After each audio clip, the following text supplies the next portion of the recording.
Lena didn't say goodbye when she left. No kiss at the door. No hand on my shoulder. Not even the fake, polite smile people use when they still care enough to pretend. She just dragged her hard-shell suitcase across the hardwood floor, the wheels rattling over the seam near the entryway, and said, "I'll be in Chicago for a conference until Thursday." That was it. It was barely 7 in the morning. The kitchen still smelled like the coffee I'd made for both of us, though only one mug had been touched. Mine was half empty. Hers sat cold and untouched beside the sink, a faint lipstick mark on the rim, like a signature left on something abandoned. I looked up from the dining table and studied her for a second longer than usual.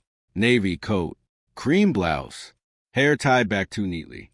The outfit was polished, expensive, deliberate. Not conference clothes. Not really. It looked more like armor. Flight's at 9. I asked. She adjusted the strap of her handbag without looking at me. I nodded once. You packed light.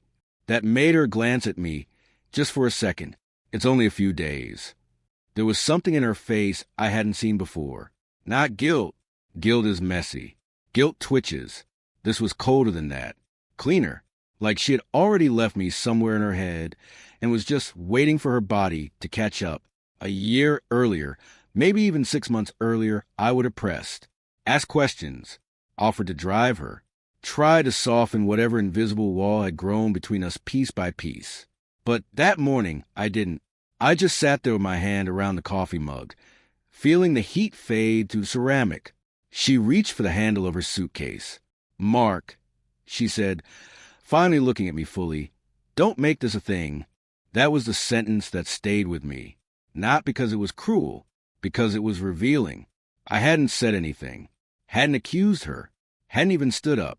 But somehow she was already defending herself against something I hadn't done. People only do that when they're carrying a script in their head. I leaned back in the chair. Have a safe trip. For the first time, she looked almost unsettled, like my calm had taken one of her lines away. Then she opened a door and left. I listened to the suitcase wheels clatter down the front steps, then the car door, then the engine, then silence. The house felt too large after that, too still, the kind of stillness that makes you notice small things you usually ignore. The ticking wall clock above the stove, the hum of the refrigerator, the untouched coffee cooling by the sink. I stood slowly and walked to the front window. Her car disappeared at the end of the street, without braking once. I didn't chase her. I didn't call. I didn't even move right away.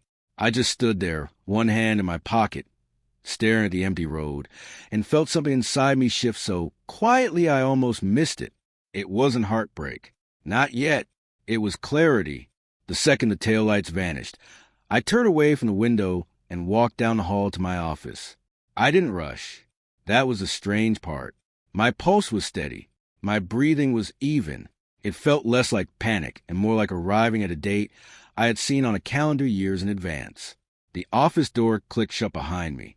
The room smelled faintly of cedar and printer toner. Morning light came through the blinds in thin, pale lines across the desk.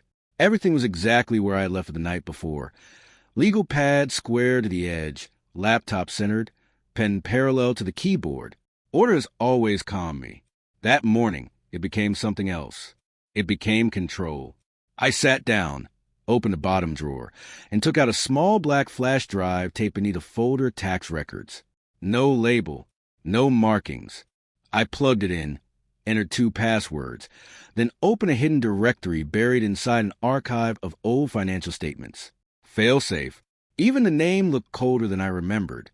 I had built it 3 years earlier after a conversation Lena never knew I overheard. Her brother talking too casually about leverage at a Christmas party. Lena laughing too quickly afterward when I asked what was funny. It had been nothing I could prove, nothing solid enough to confront. Just a hairline crack in glass. But once you see a crack, you stop trusting the surface. Inside the folder was everything I had prepared in case trust ever stopped being enough. Account structures, corporate authority documents, emergency legal triggers, property schedules, signed copies of agreements Lena had skimmed and forgotten, a complete map of what would happen if I ever needed to separate emotion from logistics.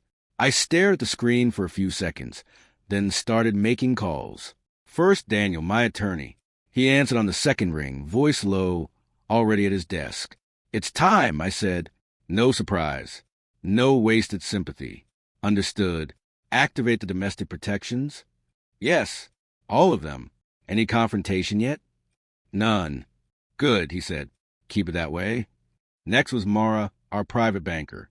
Then Ellis in compliance. Then 2 board members who owed loyalty to me. Not the title Lena carried around like inheritance. I didn't explain more than necessary. I didn't need to. Certain phrases had been chosen years ago for exactly this moment. Restrict discretionary transfers. Freeze secondary access. Move reserve holdings. Suspend shared authorization pending review. By noon, the machine was already moving. Joint liquidity was tightening. Internal permissions were being rerouted. Notifications were being delayed, filtered, contained. Nothing loud, nothing dramatic. From the outside, the day would look perfectly normal. Markets opened. Emails moved. Meetings stayed on schedule. But underneath it, doors were closing. I printed one document and signed it in blue ink. Then another. Then a third. When I finally leaned back in my chair, the house was still silent. Her coffee mug was probably still by the sink. Her side of the closet was half full. Anyone walking in would think a husband had just watched his wife leave for a conference. They would have been wrong. By the time Lena's plane was supposed to land in Chicago, the first layer of her life was already no longer in her hands. By early afternoon, I opened Lena's travel confirmation. Not the one she forwarded me the night before. The clean version, formatted, simple, designed to be seen. I pulled the original from the shared airline account we had used for years. Chicago, 9:05 a.m. departure. Except that wasn't the ticket she boarded. There was a second reservation. Booked 3 days earlier. Same departure time. Different destination. Miami. I didn't react. I just stared at the screen for a moment, letting the details settle into place like a missing piece sliding into a puzzle that had already been forming. Then I checked her credit card activity. At 11:42 a.m., there was a charge at a cafe I recognized immediately, not from memory, but from frequency. It showed up often in expense reports from our Florida office. Brickell, not Chicago. I leaned back slightly, resting my fingers against my lips. Still calm, still steady. The facts weren't surprising anymore. They were aligning. Next, I opened the location logs. Lena always kept her phone services active. Convenience, she said. Easier for maps, reservations, ride services. She never thought of it as something that could be tracked. Or maybe she did, and assumed no one would bother. Her phone had landed at 11:18 a.m. Miami International. From there, it moved slowly along the coastline before stopping at a high-rise near the marina. Not a hotel. Residential. That detail mattered. A hotel would have meant something temporary. Disposable. An apartment meant planning. I zoomed in on the address. Memorized it. Then cross-referenced it with property records. The unit wasn't under her name. It belonged to a holding company. That made me pause. Not because it was complicated, but because it wasn't random. Nothing about this was random. I stood up and walked into the kitchen. Her coffee was still there. The thin film on top had settled, dull and lifeless. I poured it out slowly, watching it disappear into the drain. Then I rinsed the mug and placed it carefully in the drying rack. Small actions, controlled movements, keeping everything measured. Back in the office, I opened another section of the failsafe folder and created a new subfile. Timeline. 7 o'clock. Departure from house. 9:05. Flight. False itinerary. 9:05. Flight actual. Miami. 11:18. Arrival. Miami. 11:42. Cafe charge. Brickell.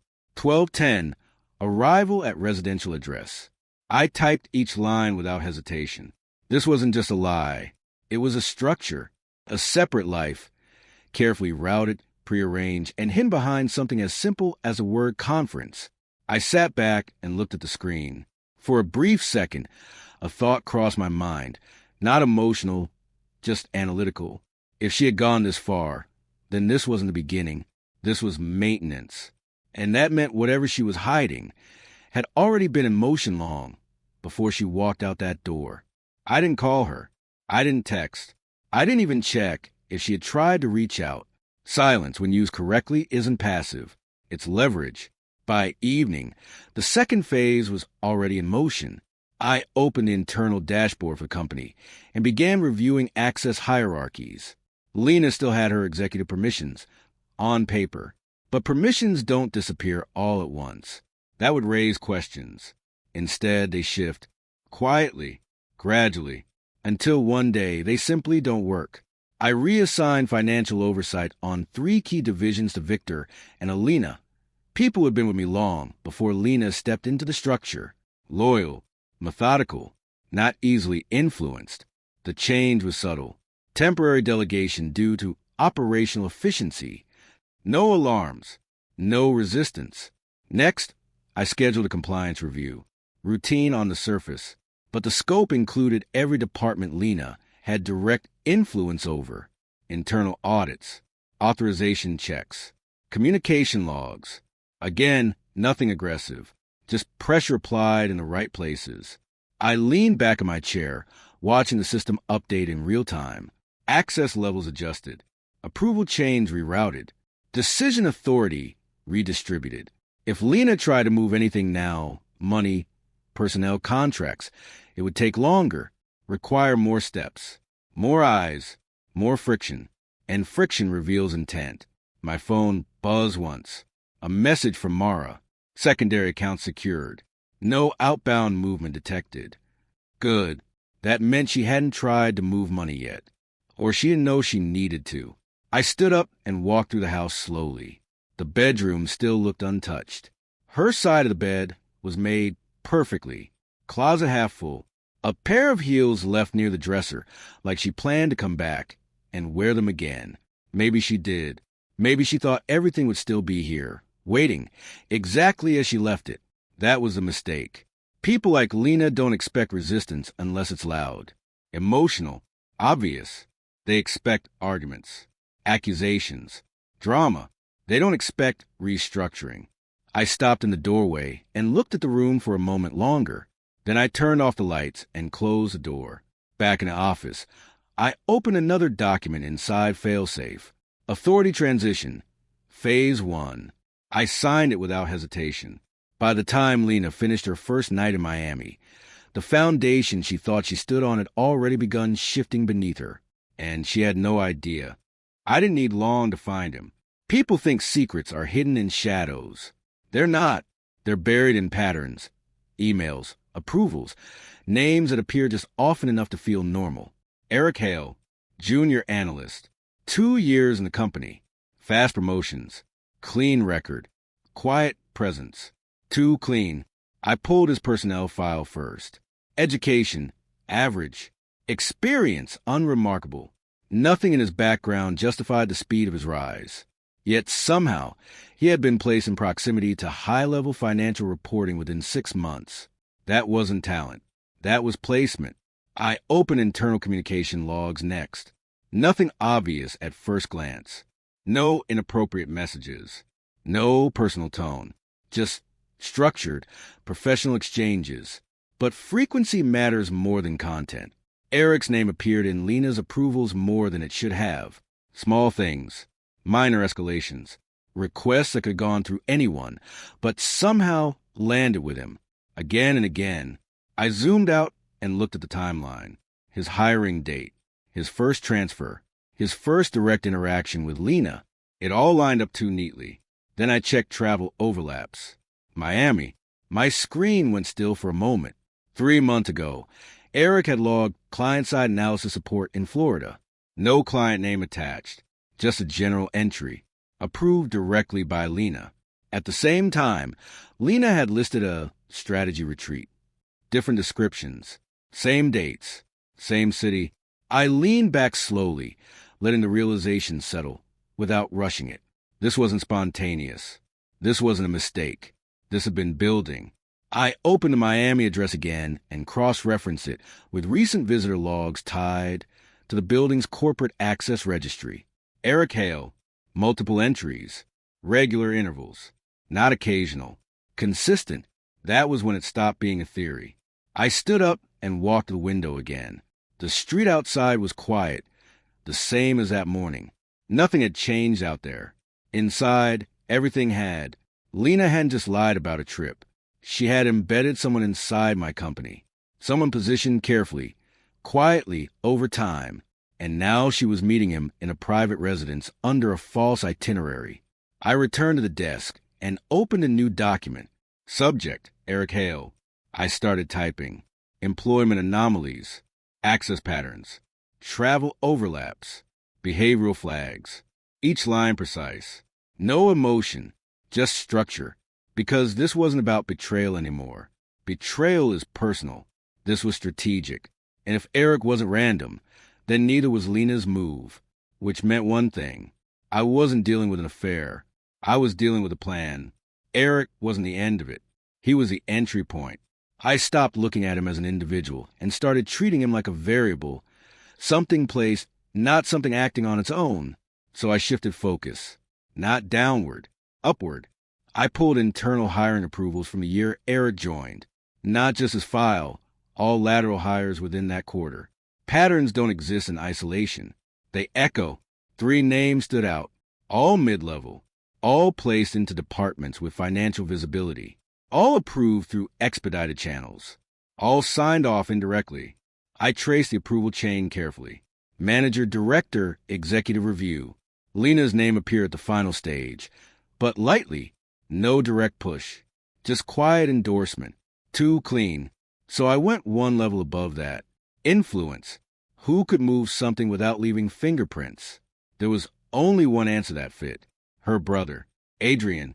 Officially, he had no role in the company, no title, no position, but he had proximity, dinners, informal meetings, advice, the kind that never gets documented but always gets followed.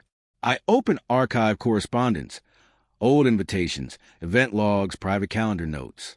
Adrian had been around more often than I remembered. Strategic dinners, small group meetings, timing that overlapped with hiring cycles. I pulled one specific thread. 6 weeks before Eric was hired, Adrian had attended a closed dinner with 2 board members and Lena.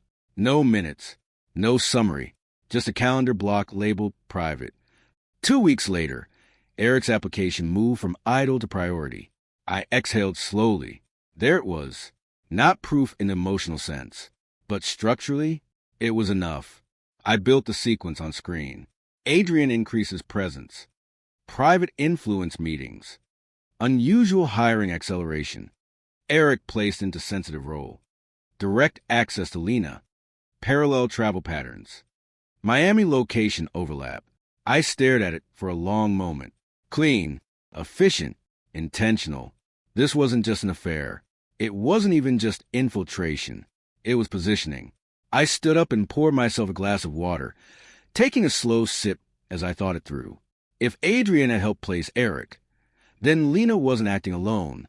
And if Lena wasn't acting alone, then whatever this was, it had a purpose beyond personal.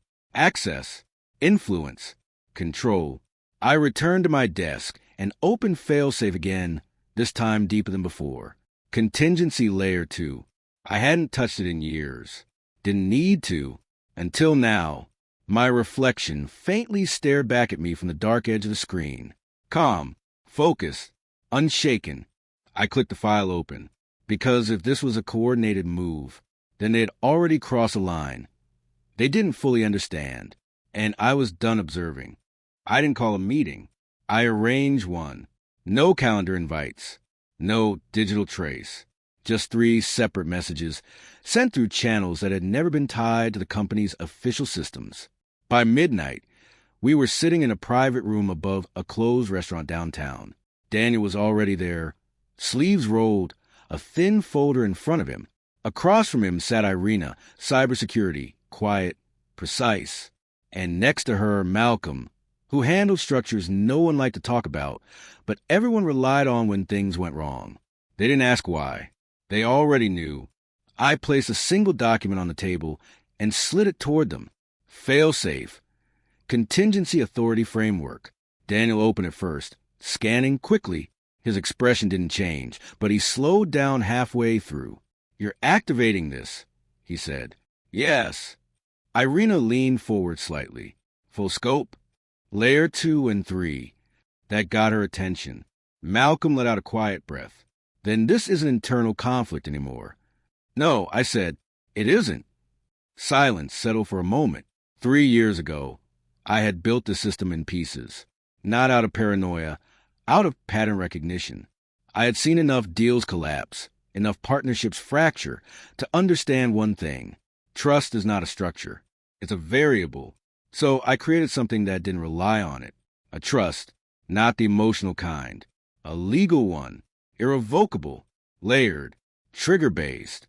Control of key assets, shares, voting power, liquidity, wasn't tied directly to individuals. It was tied to conditions. Breach of fiduciary duty, conflict of interest, undisclosed relationships impacting corporate integrity. Each one carefully defined. Each one measurable. Each one enforceable. Malcolm tapped the page lightly. "If triggered, this strips her authority immediately." "Yes." "And transfers control?" "To the structure," which meant in practice to me, and the safeguards I put in place. Daniel closed the folder slowly. "Do you have enough to justify activation?" I met his eyes. "I will." Irina spoke next. "Then we need confirmation logs, communications, access patterns, anything linking her to compromised decision-making." "You'll have it," I said, because I already did. Just not formally compiled. "Not yet." Malcolm leaned back in his chair. "Once this starts, there's no reversal." "I know." Another pause. Then Daniel nodded once. "All right." We moved quietly. No premature filings. No signals. "Agreed." We went over details for the next hour. Collection protocols. Legal timing. Digital containment. Everything precise. Controlled. Sequential. No emotion. Just execution. When the meeting ended, I stepped outside into the cold night air. The city was empty, lights reflecting off wet pavement, everything sharp and still. I stood there for a moment, hands in my coat pockets, looking at nothing in particular. Lena thought she was moving pieces. She thought she was building something behind my back. What she didn't understand was simple. The board she was playing on was mine, and every rule she was about to break, I had written years before she even made her first move. Lena came back on Thursday evening, right on schedule. Same suitcase, same composed expression, same controlled movements, as if nothing had changed, like she had stepped out of one version of her life and expected to walk back into it without friction. I wasn't home when she arrived. That part was intentional. I watched it instead through the internal security feed. She unlocked the front door, stepped inside, and paused. Not long, just enough to feel it. The house was clean, perfectly clean. No clutter, no movement, no sign of interruption. But something was off. She set her suitcase down slowly, eyes scanning the room. People notice absence faster than presence. And there was something missing she couldn't name yet.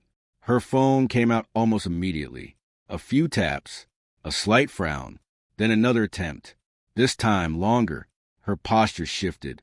Subtle, tension in the shoulders, breathing shallower. She moved through the house quickly after that. Kitchen, living room, bedroom, opening doors, checking spaces like she expected to catch something out of place. But everything was exactly where it should be, except control. I muted the feed and picked up my keys. By the time I arrived at the office, she was already there. That surprised me. Not that she came, but how fast. Security had already flagged her entry attempt. Denied. Twice. When I stepped into the lobby, she was standing near reception, phone in hand, voice tight but controlled. "I don't understand," she was saying. "My access isn't working." The receptionist knew. Trained well, kept her tone neutral. "I'm sorry, Ms. Lena. I've been instructed to direct you to conference room B." That's when Lena saw me. Relief flickered first, then confusion. "Mark," she said, stepping toward me. "Something's wrong with the system. I can't access anything. My credentials, They're inactive, I said calmly. She stopped. Inactive? She repeated. Yes. A beat of silence. Then a small laugh. Forced. Okay, what is this? Some kind of audit glitch? No. Her eyes sharpened. Then fix it. I didn't move. Come with me. She hesitated for half a second before following. Conference room B was already occupied. 3 people she didn't recognize. 2 she should have. Legal, compliance, and 1 external executive advisor. The atmosphere in the room was still, controlled, prepared. Lena slowed as she stepped inside. This is unnecessary, she said, her voice tightening. Whatever this is, we can handle it privately. No, I said, taking a seat at the head of the table. We can't. She looked around the room, then back at me, and for the first time since she walked out of the house, she wasn't in control. Mark, she said, quieter now, what is this? I met her eyes. This, I said evenly, is the part you didn't plan for. The door closed behind her with a soft click. It sounded louder than it should have. Lena stayed standing for a moment, her eyes moving across the room. Faces, folders, the quiet weight of something already decided. Then she pulled out the chair across from me and sat down slowly, placing her phone on the table like she still believed she might need it. You're overreacting, she said, regaining some control in her voice. If this is about access, we can... It's not about access, I interrupted. I nodded once to Daniel. He opened the folder. No theatrics, no build-up, just paper sliding across the table. Turning toward her. Please review, he said. Lena didn't touch it at first. Then she did. The first page was simple. Communication logs. Dates. Times. Frequencies. Her name. Eric's name. Her eyes moved faster as she flipped to the next page. Travel records. Miami. Matching timestamps. Shared locations. Her breathing changed. Where did you get this? She asked, but there was no strength behind it. No one answered. Another page. Financial overlaps. Expense approvals routed through Eric. Irregular authorizations. A pattern forming too clearly to deny. This proves nothing, she said quickly, but her voice had lost its edge. It's circumstantial. Daniel slid another document forward. Then this might help. She looked down. Message extracts. Not emotional. Not explicit, but familiar enough. Inside language. Timing that didn't match business context. A relationship hidden in professionalism.